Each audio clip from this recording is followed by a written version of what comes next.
Let's talk about one of the reasons we care about eigenstuff. One of the reasons we care about eigenstuff is diagonalization of a matrix. This is a very important factor, matrix factorization, how to write a matrix as a product of some other matrices. So recall that we had a 2x2 matrix that has two linearly independent eigenvectors. So that means that the matrix A is diagonalizable.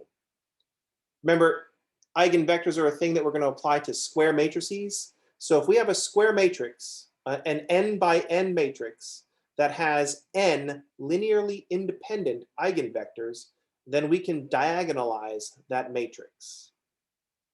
What that means is that A is similar to a diagonal matrix. And what that means is also there is a diagonal matrix D and an invertible matrix P such that A is equal to P times D times P inverse. So in this case, our diagonal matrix D in this case is 3, 0, 0, 5.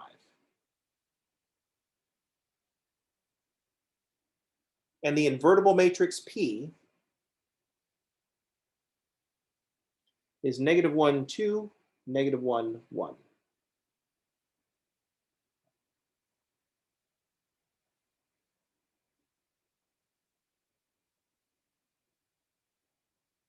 So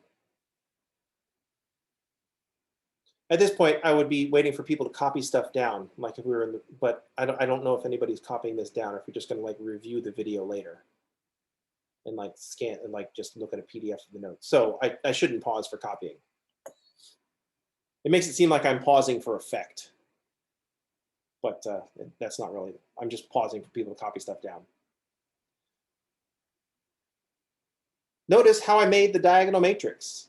I've got on the main diagonal, I have my eigenvalues. And then the columns of my invertible matrix were my linearly independent eigenvectors. Notice that for 3, I had the eigenvector negative 1, 2.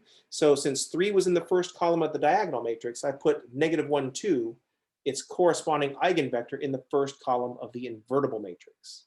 Similarly with 5. If I put the diagonal matrix in the other order, I would just have to make sure that I change the order of the columns in P. So if I wrote the diagonal matrix as 5, 0, 0, 3, the first column of my invertible matrix should be the eigenvector corresponding to 5. And then the second column should be the eigenvector corresponding to 3.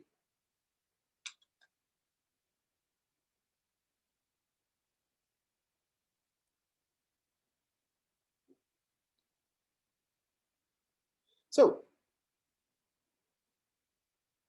we can verify this, that we know that the matrix P is invertible because we only have 2 vectors and one is not a multiple of the other. So they're linearly independent. Also, we only get to make this invertible matrix when we have n linearly independent eigenvectors. So we're going to be building a square matrix with linearly independent columns. They'll have a pivot in every column, pivot in every row. We'll be dealing with an invertible matrix. Let's find the inverse of P. So let's see. Negative 1, negative 1, 2, 1. Oops.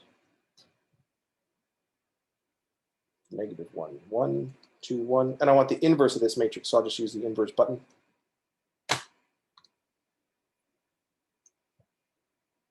So 1, negative 2, 1, negative 1.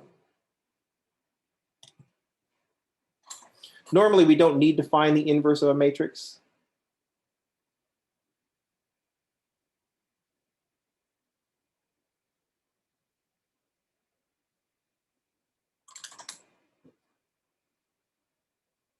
So what we should have is that the matrix A, 7, negative 4, 2, 1, is equal to the matrix P, negative 1, 2, negative 1, 1, times the matrix D, 3, 0, 0, 5, times a matrix P inverse, 1, -2, 1, -1.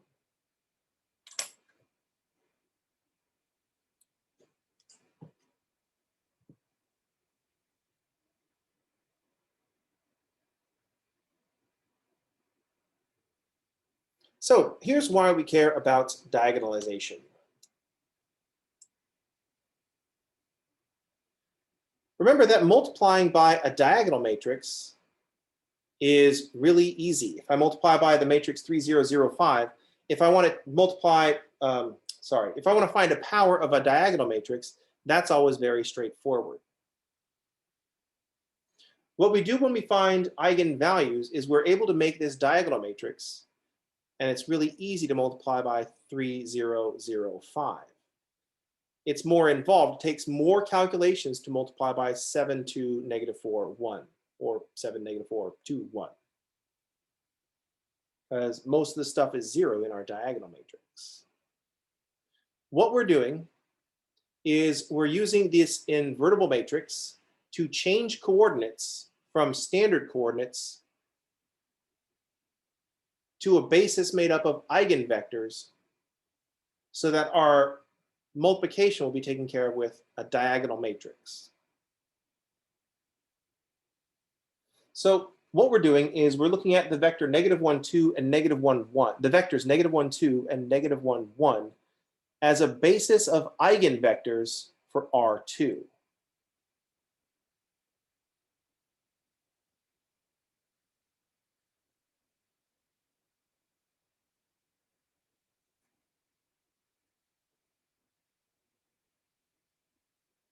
A basis of eigenvectors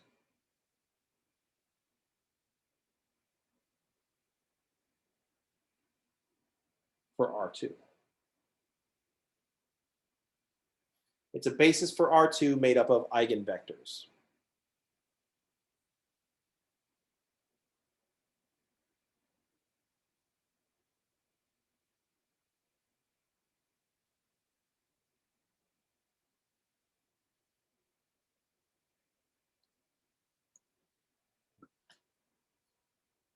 So what we're going to do is, instead of looking at R2 in standard coordinates, we're going to look at R2 using this basis in eigencoordinates. Because then the multiplication by matrix A is just multiplication by the matrix D. And then what this matrix, multiplying by the matrix P, translates from these eigencoordinates to standard coordinates. So what P inverse does will convert standard coordinates to eigencoordinates. Let's take a look at what's going on here.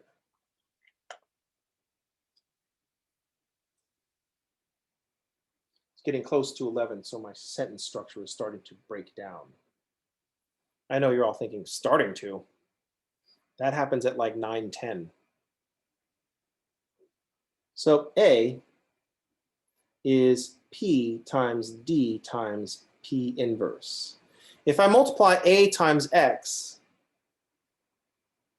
if I start with a vector X here in standard coordinates, here's the action where we multiply by AX, or multiply by A.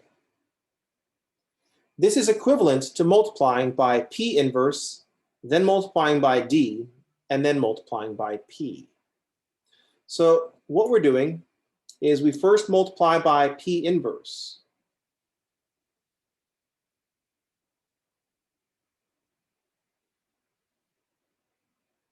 What this does is turn standard coordinates into the eigencoordinates.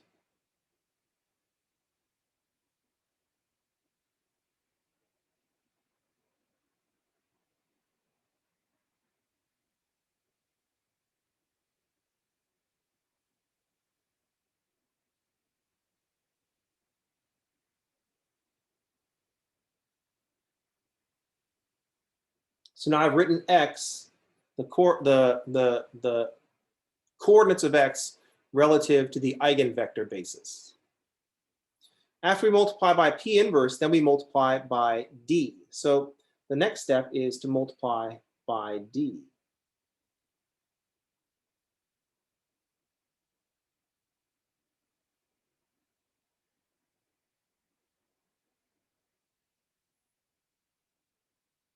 But now we've got the image relative to the eigenbasis.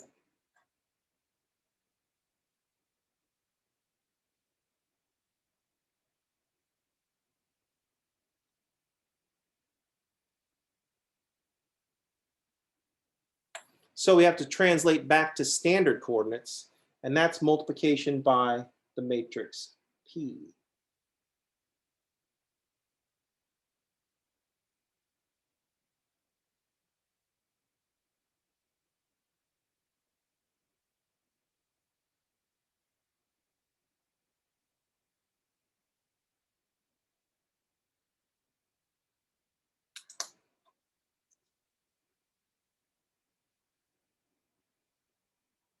So if this matrix multiplication is something that we're going to be doing a lot of, if we can find an eigenbasis for R2, then we can diagonalize the matrix A, and the action of the matrix, we have just a different set of coordinates, and the action of multiplication by A is going to be the same as multiplying by the diagonal matrix D.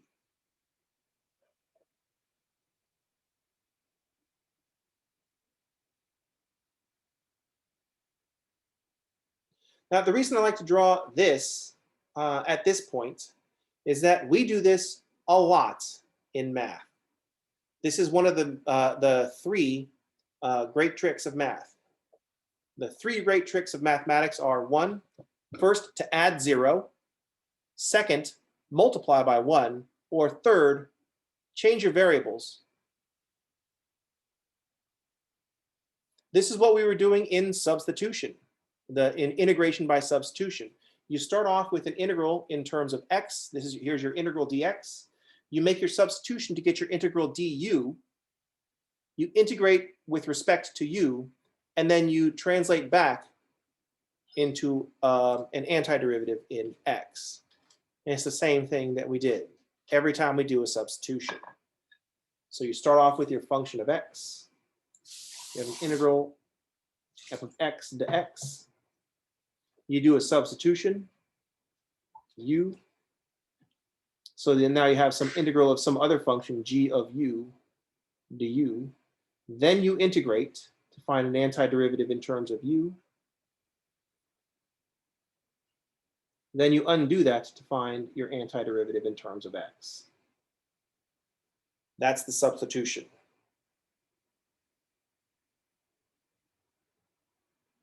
This is the same thing that you do in trigonometric substitution. Just drop out the u's for x equals, if we say x equals some function of theta,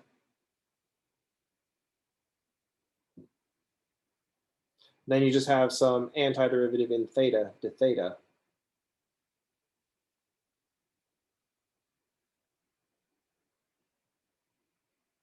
And you go back to your original variable. It's what we do all the time in math. I don't like this problem. I'm going to trade it for some equivalent problem. I'm going to translate to some other problem, do the problem in that space, and then translate back to my original.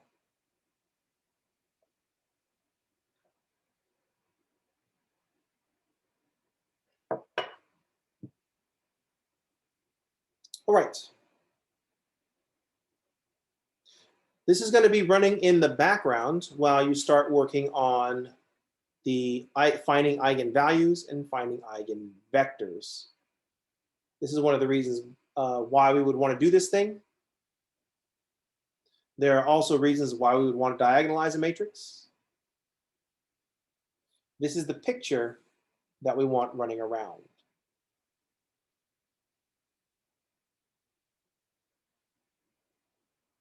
Translate to a different set of coordinates, do the problem there, and then just translate back to your original coordinates. Integration by substitution all over again. So now we have the three great tricks of math. Add 0, multiply by 1, change your variables. All right, let's pause the video here